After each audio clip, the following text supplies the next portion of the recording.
내적 갈등은 꾸준히 계속 겪어왔던 것 같아요. 교회가 추구하는 이제 소위 성가정이라고 하는 모습들이라든지 아니면 이성 간의 결합을 그리고 그에 따른 출산과 양육을 굉장히 성스러운 것으로 여김에 따라서 그로부터 자연스럽게 이제 저와 같은 성적 소수자들은 배제될 수밖에 없거든요. 물론 그 성적 소수자들도 다양한 삶의 양식들과 형태들이 이제 있는데도 말이죠. 아시겠지만 가톨릭교회 교리서에 이제 2350 몇 항일 텐데 이제 거기에 보면은 정결과 동성애라고 해가지고 이제 동성애적 성향을 가지고 있는 사람과 이제 동성애 행위를 그렇게 구분지어서 말씀을 하시면서 그거는 이제 정죄의 대상이라고 하는데 스스로를 이제 주류 사회에 표현하기 위해서 스스로를 설명하기 위해서 우리를 지칭하는 표현으로 동성애자라고 말을 하는 거거든요. 이거는 나의 정체성 중 하나고 고유한 것인데 그거를 제 인격과 분리해서 그거를 이제 죄의 대상이라고 말하는 것 자체가 사실은 좀 모순이라고 생각을 해요. 그럼에도 불구하고 교회 안에서 그리고 하느님 안에서 이제 사랑을 느끼고 신앙생활로부터 이제 뭔가 체험과 뭔가 생명성을 느끼면서 그럼에도 불구하고 신앙을 계속 이어가고 있는 많은 분들이 계시죠. 저도 그랬고요. 네. 상처를 받았던 기억은 굉장히 여러 가지였던 것 같아요. 옛날에 제가 청소년 시절에 교구 차원에서 어떤 설문조사를 했던 적이 있는데 죄에 관련한 거였는데 그 죄의 항목 중에 너무 버젓이 동성애라는 그 글자가 있더라고요. 그래서 저것이 이제 설문조사의 항목에 굉장히 맥락과 벗어나 있게 이제 함께 있었는데 저게 왜 있을까? 약간 그런 의문도 같이 들었던 적도 있었고, 사실은 가장 크게 들었던 거는 이제 제 전 애인이 이제 자살을 했거든요. 제 전 애인이 자살을 했는데 그 친구도 이제 성소수자고 또 저같이 신앙생활을 열심히 하던 친구였고 또 그 친구도 마찬가지로 신부를 꿈꿨던 친구였어요.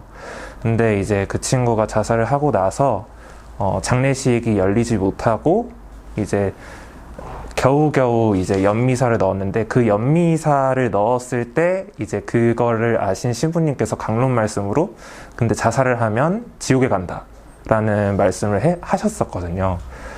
사실 그때 이제 같이 있었던 친구들과 또 그 친구를 사랑했던 이들 모두 이제 저를 비롯해서 대부분 그때 교회를 떠났던 것 같아요. 보통 유일하게 성소수자들이 이거를 솔직하게 그나마 토로할 수 있는 데는 이제 고해소일 것 같아요. 고해소에서 저도 이제 본당 주임 신부님께 조심스럽게 커밍아웃을 하면서 그때 당시에는 저 스스로를 정체화하기가 힘들었었어요. 신앙과 이제 정체성 사이에 그런 괴리가 굉장히 컸었는데 이제 그런 것들을 솔직하게 고백을 하니까 이제 그때 당시에 신부님께서는 오히려 그거는 축복이고 선물이다.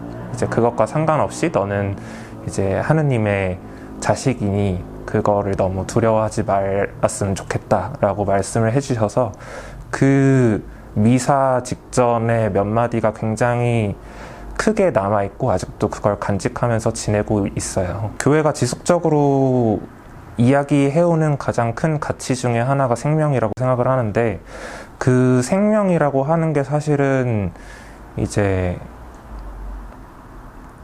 그냥 일반 신자들을 비롯해서 꽤 우리 공동체와 많이 떨어져 있는 것 같아요. 교회에서 말하는 생명이 이제 평신도들과 일반 시민들과 정말 생명이라는 가치에 동떨어져 있는 상황들이 이 사회에서 정말 많이 발생을 하는데 이제 성소수자들의 이제 사회적 성원권에 관련한 문제뿐만이 아니라 비정규직 노동자들, 난민, 그리고 이주민 등등 정말 많은 이슈들이 있고 그 안에서 생명이라는 가치가 퇴색해어 가는 것들을 계속 목격하고 있는데 사실 과거에는 어땠을지 몰라도 지금의 교회는 그런 소수자들 그리고 생명력을 잃어가는 이들 한가운데 전혀 있지 않는 것 같다라는 생각이 많이 들고요.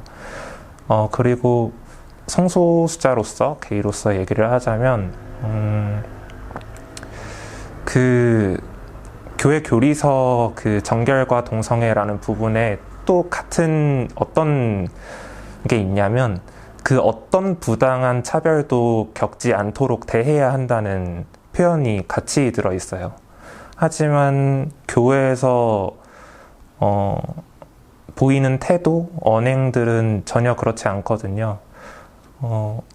일단은 판단을 중지하시고 교회 이제 분들께서 잘 모르시면 일단은 접어두시고 성소수자들이 왜 이렇게 자신의 존재로서 투쟁해야 하는지 이 성소수자로서 살아내려고 분투하는 그런 모습들 그리고 말들에 대해서 경청이라도 해주셨으면 좋겠습니다. 이제 믿는 종교가 있느냐라고 믿음이 있느냐라고 하면은 그렇다, 예라고 대답을 합니다. 그리고 이제 당당하게 자연스럽게 천주교라고 말을 하고요. 그렇게 교회로부터 배척당하고 이제 없는 존재 취급받고 존중받지 못함에도 불구하고 그들이 그렇게라도 말을 할 수 있는 것은 그럼에도 불구하고 교회로부터